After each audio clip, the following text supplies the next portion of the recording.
Alrighty, let's try that again with a better internet connection. So today I'm looking at the topic, and if you were watching the other video, I'm going to review. So I have one video post on this topic. And if you have more questions around attraction and attractiveness, please put them in the chat. The topic for today is, what do you do if someone wants you, but you don't want them in the same way? So this topic about wanting someone and attraction, what I'm going to share today is how we get in alignment with actually our true desire and manage our physical desires, because our physical desires are a signpost to our spiritual desires, but our physical desires can take you down a track sometime that actually is going to help you manage some of your feelings about not being attractive. And that's why you end up in situations where you might have someone that wants you or is attracted to you, but you don't feel the same towards them. So this video is more about romantic relationships where you actually have an attraction to each other. So if that's not of interest to you, you may not want to keep watching this. So the question that I had around attractiveness was, when you see that someone is getting emotionally attached to you or has desires that you do not share, and you've expressed this to them, but you can still feel their desire or their heart yearning for you, do you back away from the person completely? So what I was sharing earlier was that I usually have a rule of 3 times, 3 engagements. Now that may be different if you're texting this person, that's very different. I usually prefer to have face-to-face because I think when we're texting, a lot of things can be misunderstood. But 3 engagements with the person in face-to-face will give you a pretty good clue as to whether they're respecting your communication, your non-verbal communication and your verbal communication, and whether you can work on them. If it's a new romance or a new attraction or a new friendship, all romance is based on friendship. All lasting relationships are based on friendship first. And if that person in the first instance, you have expressed to them, hey, I like you, but I don't like you that way, and they're still pushing for more, give them a couple of times, because eventually they can start to manage their feelings if you are clear enough and if they're respectful of your desires. So perhaps you might find yourself outside of a romantic situation that's happened 3 times, and the friendship has developed over some time, say a couple of months or longer, or even years.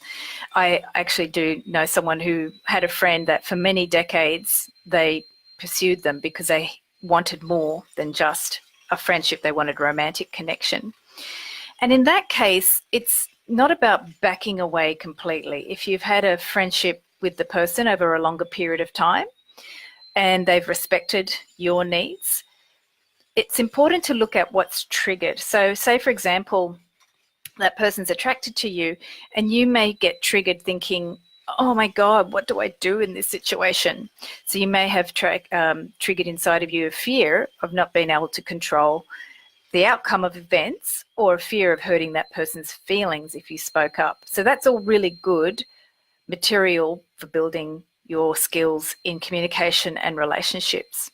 If it's a newer interaction, say you're dating, and the person, you're not really attracted to them, but they really want more, the tendency is that we tend to get guilty that we're not somehow fulfilling this person's needs. We don't want to let them down. We don't want to make them feel less. We don't want to hurt their feelings by saying, I don't feel the same way for you. So we may do things out of guilt. And that's where it's very important to watch your own feelings. Are you just placating someone because you don't want to let their feelings down, when actually you can just spend some time in thinking, well, look, what do I want? What do I want for yourself?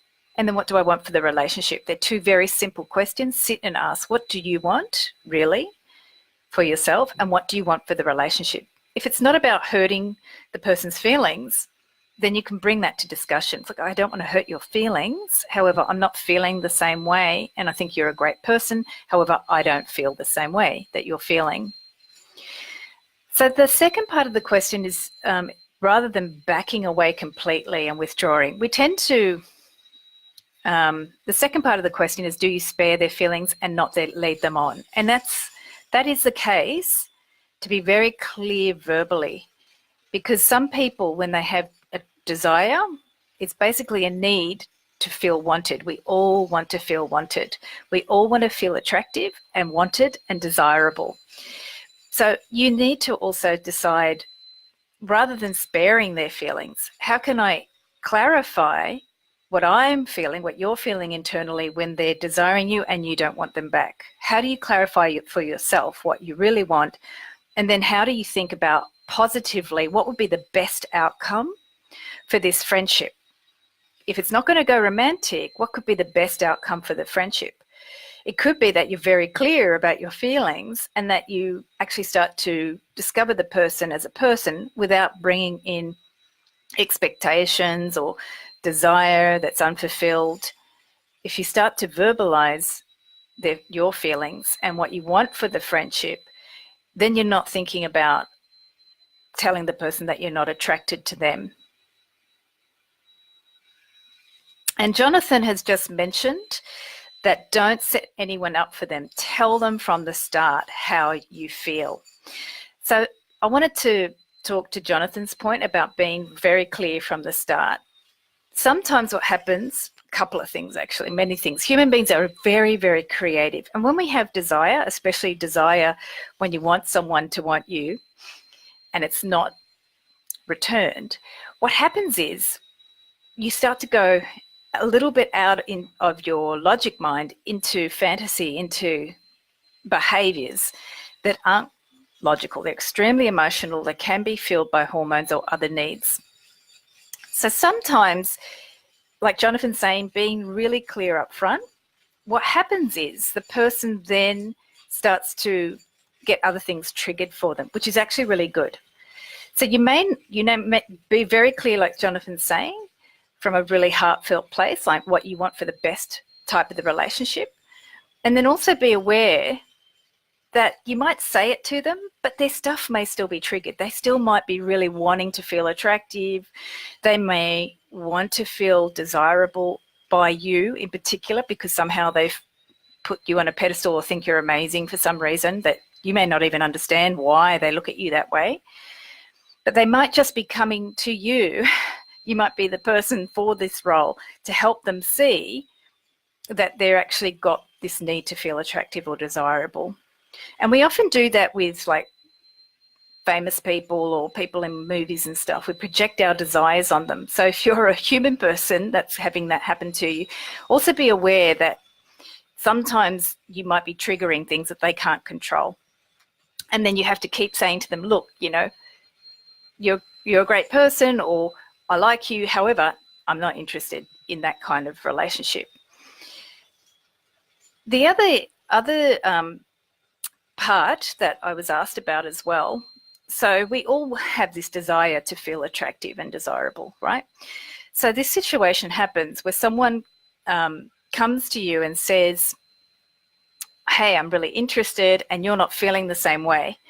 And you might be upfront and very clear, but then you might have needs as well, if you know what I mean, needs to be desirable. And you also may feel like, well, there's this person, I'm not really 100% wanting to pursue a relationship or dating, but they like me, and then you cave and you give in to a physical need.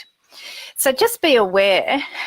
The way to navigate this, if you do that, you may be dealing with someone who has projected some desires on you, and there's a consequence to that. You might then have to deal with their emotions after that. You might then have to deal with them thinking now that you want something more.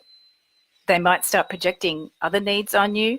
So we have to be aware that desire is very effusive and expansive and creative. So as soon as you start to feed a desire, it's a bit like playing with fire, right?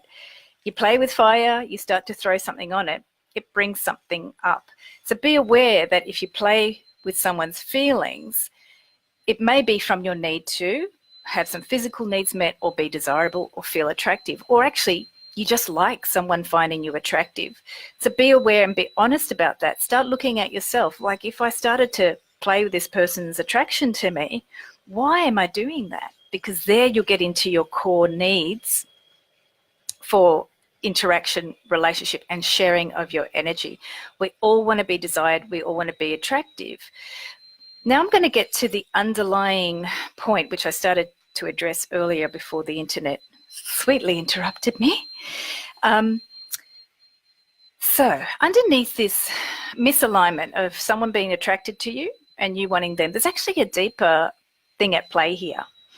Whenever you get into a business relationship, personal relationship, situation that the communication's not matching, it's always an opportunity to trigger something inside you that you're not willing to see, or aware of how you're impacting others. You're not aware of how your energy affects your environment, and you may have some concerns about managing your energy as well, or managing how you can be perceived.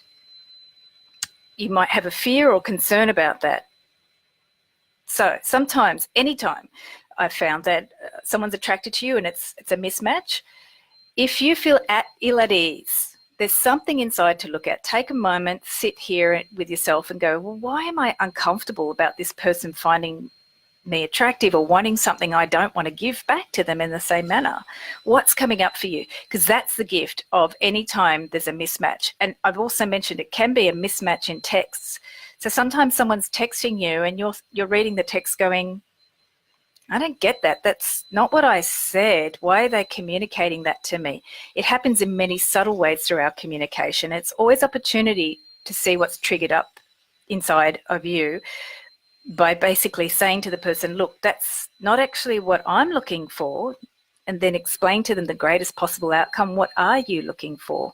Sometimes you need to sit with yourself, find out what's triggered, and then reflect, well, actually, what I want from the relationship is this. How am I not communicating that? How am I being perceived that that person might think about me that way? How may they misinterpret what I'm putting out there in the world? And what might I be contributing to that? And how could I change that expression of how I put myself out there? And just sometimes it's not about, like the earlier part of the question was saying, do you completely back off? I find if we completely back off, what we're saying is, I'm not strong enough or big enough or smart enough or whatever enough to handle the situation. You are. But sometimes the reason we back off is because we haven't taken that 5 minutes, 10 minutes, 15 minutes to just sit and go, well, what's coming up for me here when this person wants something from me and I don't really want to engage with that? What do I have a concern about? And if you're concerned that the person may be interpreting you in a way that you don't like, then that's also got an energy and a charge behind it. So look at that, because sometimes, women complain that men find them attractive, which in some countries women love. It's ironic. In one country, it's great to find a woman attractive. In another country, it's just don't do it. So it's important to sit, if you're a man or woman and you're triggered by being found attractive, it's going to be unique to you. Everybody has their own story about being attractive, or people finding you attractive and having a judgment about how could they think of me that way. People will think what they think. What's more interesting and what's more intimate is actually understanding what's triggered when you are being confronted by someone wanting something from you that you don't share or want to reciprocate. So don't back away from yourself. That's the most important thing. And you are going to back away when you don't feel confident about handling the situation, as I can testify to most of my younger life. That's what I did. I ran away. So if you are having needs and you want to feel attractive in the relationship, the underlying thing, if someone's attracted to you, this is the final piece that I wanted to share about. Sometimes we're just titillated by somebody finding us attractive, and we go down a path that then leads them somewhere because we start to feed into that rather than just going, hey, you know, I don't really want to pursue this person romantically. I like them, but I don't want to go romantically. And this goes for friendship as well. Sometimes you'll meet someone just as a friend and you think, I'd like to explore the friendship, but they're not quite the sort of person that I enjoy doing everything with. So what I do in some cases is go, well, what greatest possible outcome could I have with this person? What would be the most pleasurable experience I could have? And I start thinking about that, and I send that out as a thought form into the universe. I just go, wow, if I was going to enjoy this person, what would be the best way for me to enjoy it? Might not be every week, it might be once a year, it might be never. And that helps me define for myself what I would like from the relationship. And then I start to navigate the relationship in those terms. However, if it's about physical intimacy and you're concerned about using someone to meet your physical needs, you do need to recognize that that has, as I mentioned earlier, emotional consequence for the other person if they want something more than just that, or it could open up a rabbit hole of other things that they emotionally may have opened up because you went down that path. So that's a good thing to keep in mind. Are my needs to satisfy myself physically actually at the expense of someone else's emotions, or are my needs to satisfy myself physically, which I find more interesting, because I feel like I can't meet my needs physically in a way that I truly desire? So often I find that a lot of casual intimacy is because we're really misaligned to our life purpose, our soul purpose, or our true heart's desire. They're all related: life purpose, soul purpose, true heart's desire. Our true heart's desire is to be seen fully for who we are, to be embraced and loved for who we are. And often we engage in physical intimacy as kind of like a circuit breaker for this frustration that we're not being fully recognised for who we are. So if you're one of those people that you're feeling, as we say in Australia, toey, and you're finding ways to have casual intimacy to try and manage that, I do recommend that you have a look at what's not being fulfilled in your personal heart's desire about how you wish to really fully be seen, admired, acknowledged and experienced.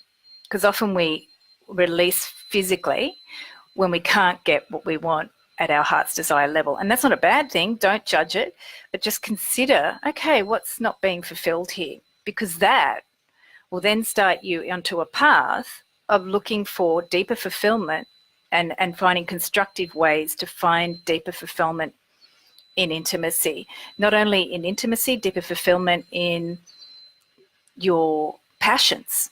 For me, it's dance. For me, it's connecting to people with music. So deeper fulfillment can come in many ways, and we've shunted in this world a lot of things into physical intimacy that simply don't belong there because we're not fulfilling our heart's desires. So thank you for the question, and if you have other questions, you can message me in the discussion and the comments about intimacy and attractiveness and following our heart's desire and how that might get distracted through romance or seeking romance rather than seeking our heart's desire. And I'm also going to pop in the chat my email address, so you can, if some people don't want to disclose a question on the Facebook Live, so you can send me an email, angela@loveandrelationshipcoach.com. So thank you for watching, and I will be doing Mondays 9:30 p.m. Eastern times. Today the internet did a little dance with me, so I started again at 10 o'clock, but it's normally 9:30 p.m. Eastern. Thank you, everyone.